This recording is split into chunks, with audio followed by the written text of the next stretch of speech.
Can I call you Rose? 'Cause you're sweet like a flower in bloom. Halo semuanya, di sini kita dari kelompok 3, kita akan menjelaskan beberapa karya dari Pak Nyoman Nuarta. Selamat menyaksikan. Hai guys, jadi aku lagi ada di New Art Sculpture Park. New Art Sculpture Park adalah ruang seni yang didirikan atas visi seniman Bapak Nyoman Nuarta. New Art Sculpture Park sebelumnya bernama Sculpture Garden yang resmi dibuka untuk umum sejak tahun 2000. New Art menghargai sejarah, memrediksi kondisi saat ini, dan terus berusaha untuk berkontribusi pada pengembangan budaya baik di Indonesia maupun secara global. Sebagai ruang budaya yang dikelilingi oleh alam, New Art adalah ruang yang menerima perbedaan dan keragaman perspektif tanpa memandang ras, jenis kelamin, kelas, atau agama. Oleh karena itu, berbagai jenis program dan kolaborasi dirancang sebagai upaya untuk mendorong empati, saling pengertian, dan saling menghormati dalam dialog antar budaya.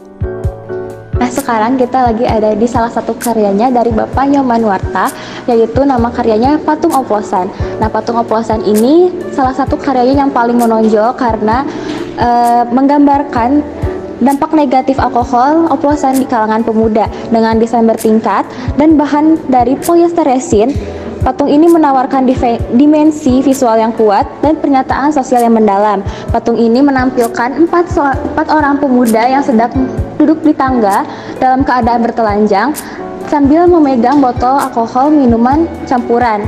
Dengan salah satu dari mereka kehilangan kesadaran yang menggambarkan kematian sia-sia akibat konsumsi alkohol campuran. Ini menunjukkan keprihatinan Nuarta terhadap maraknya korban jiwa dan rendahnya nilai nyawa yang dipertaruhkan untuk kenikmatan yang semu.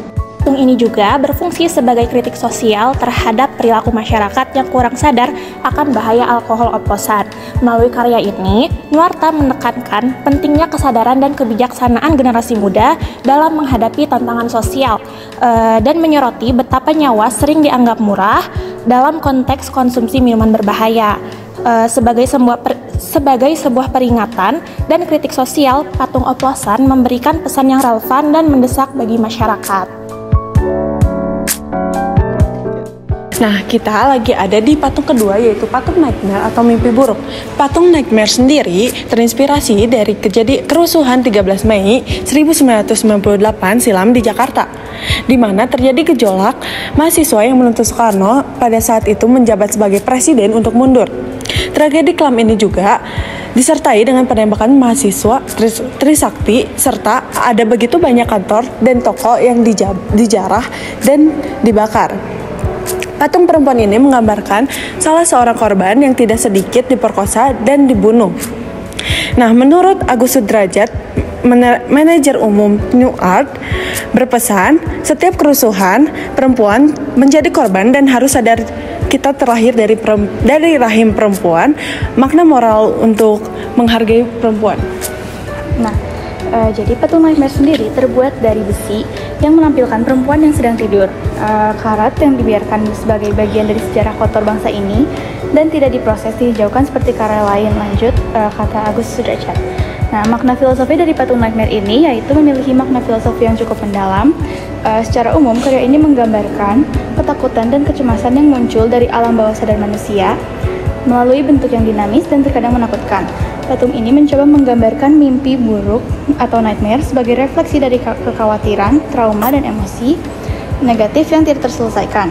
Patung ini mungkin juga menggambarkan perjuangan manusia melawan rasa takut dan kecemasan yang seringkali dirasakan dalam kehidupan sehari-hari. Lalu selanjutnya ada patung yang ketiga, namanya patung Gentle Giant. Nah, patung Gentle Giant ini sangat menarik perhatian karena ukurannya yang sangat besar. Tingginya yaitu 600 cm, panjangnya yaitu 400 cm, dan juga lebarnya 200 cm. Melalui karya ini, Pak Nyoman Nuarta secara khusus mengkritik kasus perburuan paus yang hampir punah dan secara umum mengungkapkan kemarahannya pada keegoisan dan kesewenang-wenangan manusia yang menghancurkan alam dan memburu hewan untuk keuntungan pribadi. Lebih secara spesifik, patung ini bisa diartikan sebagai simbol kekuatan yang penuh dengan kelembutan. Dalam konteks ini, Gentle Giant menunjukkan bahwa seseorang dengan ukuran atau kekuatan yang besar tetap dapat menunjukkan sikap empati, kelemah lembutan, dan kepedulian terhadap sesama. Nah, selanjutnya ada proses pembuatan dari patung Gentle Giant ini. Nah, jadi pertama dimulai dengan konseptualisasi atau desain melalui sketsa dan model 3D. Selanjutnya dibuat menjadi model kecil atau maket, dan setelah itu bahan logam seperti tembaga dan kuningan dipilih sebagai bahan untuk membuat patung ini. Diikuti perakitan dan pengelasan dilakukan secara hati-hati dan diikuti dengan detailing untuk menyempurnakan patung. Akhirnya patung dipasang di lokasi dengan perencanaan yang matang. Setiap langkah mencerminkan keahlian dan inovasi Nuarta dalam menciptakan karya monumental.